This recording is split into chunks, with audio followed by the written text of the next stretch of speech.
বন্ধুরা কেমন আছেন সবাই? আশা করি ভালো আছেন। আগামী 25শে মে 2026 সোমবার আমার মায়ের জন্মদিন। তো সেই উপলক্ষে মাকে উদ্দেশ্য করে একটা চিঠি লিখেছি, সেটা আপনাদের পড়ে শোনাবো। যদি আপনার ভালো লাগে তো অবশ্যই এই ভিডিওটিতে লাইক, শেয়ার এবং চ্যানেলটিকে সাবস্ক্রাইব করতে কিন্তু একদম ভুলবেন না।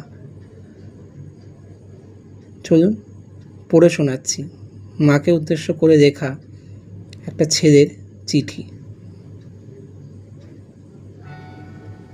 শুভ জন্মদিন মা। আজ তোমার জন্মদিনে তোমায় কী লিখব ঠিক বুঝে উঠতে পারছি না, কারণ মা শব্দটার ভেতরে এত ভালোবাসা, এত ত্যাগ, এত নিরাপত্তা লুকিয়ে আছে কয়েকটা শব্দে না, তা কখনো প্রকাশ করা যায় না। ছোটোবেলায় যখন আমি পড়ে যেতাম, ব্যথা পেতাম, তুমি সবার আগে ছুটে এসে আমাকে জড়িয়ে ধরতে। আমার সামান্য কষ্ট তোমার চোখে জল চলে আসত। আজ বড় হয়ে বুঝতে পারি, পৃথিবীতে নিঃস্বার্থ ভালোবাসা বলে যদি কিছু থাকে তবে সেটা শুধু মায়ের ভালোবাসা। সত্যি না, তুমি নিজের কত ইচ্ছা, কত স্বপ্ন চুপচাপ ত্যাগ করেছো শুধু আমাদের ভালো রাখার জন্য।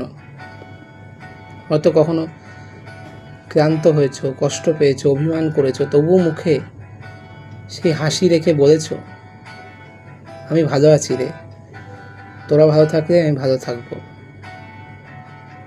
আজ ভাবি, আমরা সন্তানরা কি কোনো দিন তোমার সেই ত্যাগের ঋণ শোধ করতে পারবো? বোধহয় না।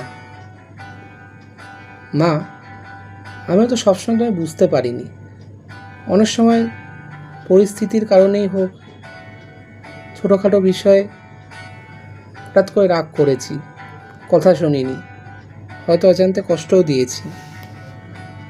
কিন্তু বিশ্বাস করো, তোমার প্রতি আমার ভালোবাসা কিন্তু একটুও কমেনি। তুমি শুধু আমার মা নও, আমার সাহস, আমার ভরসা, আমার পৃথিবী। তোমার আশীর্বাদ ছাড়া না আমি কিছুই না। জীবনের প্রতিটা ভালো মুহূর্তের পেছনে তোমার অবদান আছে। তাই আজ তোমার জন্মদিন শুধু একটা কথাই বলতে চাই, তুমি সবসময় ভালো থেকো মা। ঈশ্বর তোমায় সুস্থ রাখুন, হাসি খুশি রাখুন। তোমার এই মুখের হাসিটাই কিন্তু আমার সবচেয়ে বড় শান্তি। যদি কোনো দিন জীবনে প্রতিষ্ঠিত হতে পারি, মানুষের মতো মানুষ হতে পারি, তার পুরো ক্রেডিট কিন্তু তোমার। অনেক ভালোবাসা, শ্রদ্ধা রইল তোমার জন্য।